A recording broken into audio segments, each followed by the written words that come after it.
Great to be with you for Head Over Heart as we look at round 17. No, I'm not Billy Brownless. I'm Jack Heverin. Dale Thomas, good to see you. I am Dale Thomas. Great to see you again, Hev. Thank you very much for filling in for the big man. Again, we're not quite sure where he's gone, but I'm pretty confident this time it isn't to do a reality TV show. All I know is that when we went to wardrobe, this suit is a lot smaller than the one they had laid out for Billy.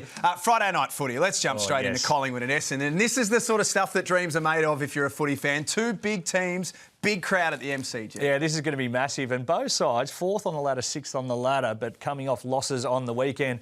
The pies are really short here, the $1.50, considering how they've actually been playing. 9 games this year decided by 18 points or less. Of course, 2 draws in that. But they have got the form over the Dons. 4 of the last 5 they've won, one of those being a draw, of course.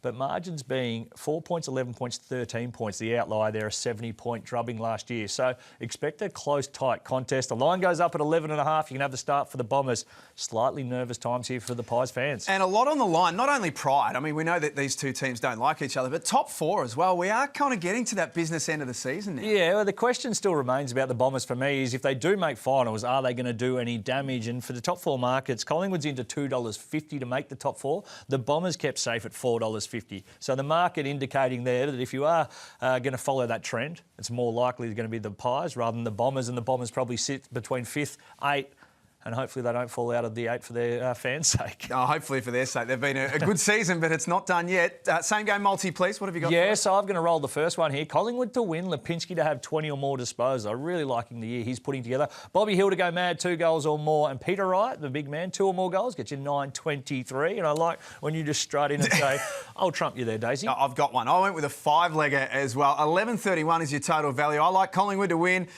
Josh Dacos has had a great season, as has Jack Chris. They'll rack up big numbers. Jai Caldwell's last month has gone under radar a little bit for the Bombers, and Jordan Agoe to kick a goal. So 11.31. Hopefully that lands, and we can have a nice way to start the weekend. Port Adelaide and the Western Bulldogs on Saturday afternoon. Now, the power just fell in on the weekend against the Saints, and the Bulldogs were steady, I reckon, against North Melbourne. Steady enough. I think this is an interesting market as well. The line here goes up at 2.5 with the start to Port Adelaide.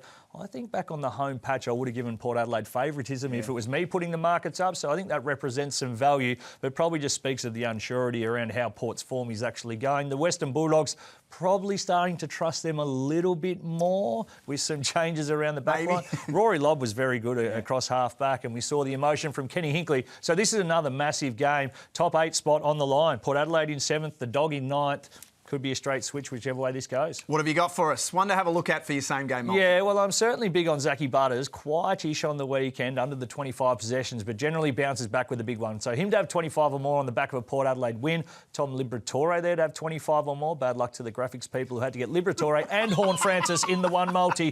I swear I didn't do that on purpose. I do like Jason Horne-Francis to kick 2 or more. I said he might be the person back end of the season that can steer Port Adelaide into finals, get you 12.61. That's when the font goes from like a size 12 to a size 8 to try and fit it all into the graphic. Geelong and Hawthorn, again, 2 teams who don't necessarily like each other.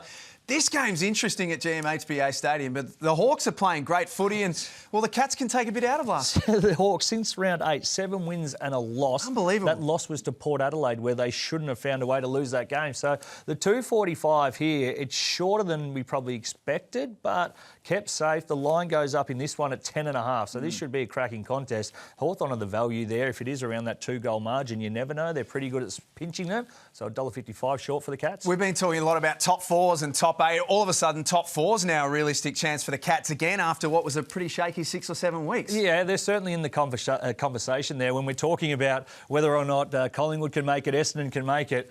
The Cats are going to start to push. So for a really poor couple of months in the middle of the season, if they can start to steady the ship, get a nice run on the way home, could be top 4 and some value. Something to finish with, Days, your same game multi. Yes, let's roll in. Geelong to win this one. Max Holmes, 25 or more. Dylan Moore, a goal at any stage. Tyson Stengel, 2 goals and 4.77. Yes, please. And we managed to fit that all in with size 12 font as well. Enjoy the weekend. This is a really, really interesting round. Thanks for being with us. See you next time.